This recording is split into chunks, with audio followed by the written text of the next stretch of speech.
An emotional rally has been held by the families and friends of those who've been killed in unprovoked assaults. Protesters called for the government to impose new laws so King Hit attackers are jailed for a minimum of 10 years. Karen O'Sullivan was there.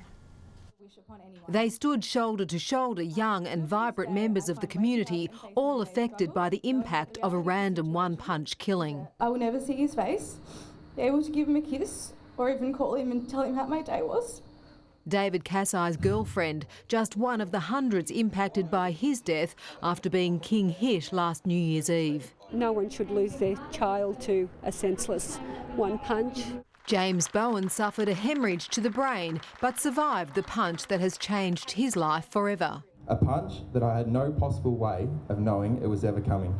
Sam Hassard lost his best mate to a senseless, cowardly punch. And any thug who chooses to throw this type of fatal punch must be brought to justice. In all cases, those left behind believe the judicial system has provided no justice. We don't get parole for our grief, so why should they? Protest organisers will now put pressure on the state government to review manslaughter laws, and they're calling for a minimum sentence of 10 years for a one-punch killing. A petition calling for one-punch legislation with harsher penalties will be presented to the Attorney-General. The Stop One Punch Can Kill Facebook page has already registered more than 5,000 likes. They're carrying a life sentence, and that person with that one punch gets a couple of years. The emotional rally ended with a minute's silence. Karen O'Sullivan, 7 News. Families of King Hit victims are calling on the government to introduce tougher penalties as hundreds rallied at the One Punch Can Kill campaign.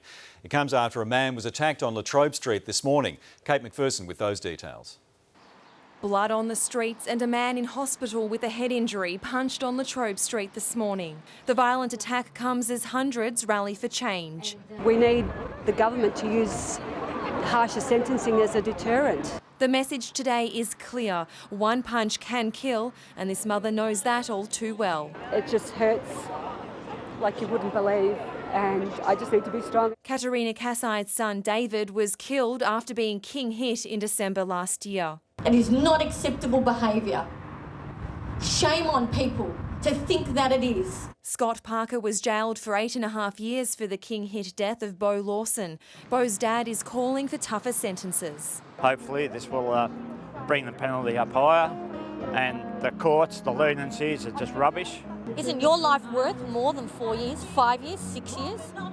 Well, I think my life's worth much more than that. Supporters here today are calling for a 10-year minimum sentence if you punch somebody and that person dies. But it's not just about changing the law, it's about changing the way street violence is viewed. If you do get into heated arguments with someone, that violence is not the way to solve it, and if you do resort to violence, then there's going to be consequences. Kate McPherson, 9 News. Meanwhile, in Melbourne, hundreds have rallied against street violence. There were emotional scenes as supporters and victims called for tougher penalties, among them friends and family of 22-year-old David Cassai, who died after being King Hit on New Year's Eve. The message needs to get out to the community that we've had enough. No more people need to lose their lives. It's still really hard, you know, it hasn't even been a year yet, and obviously his anniversary is coming up soon. So, yeah, it's still a struggle every day.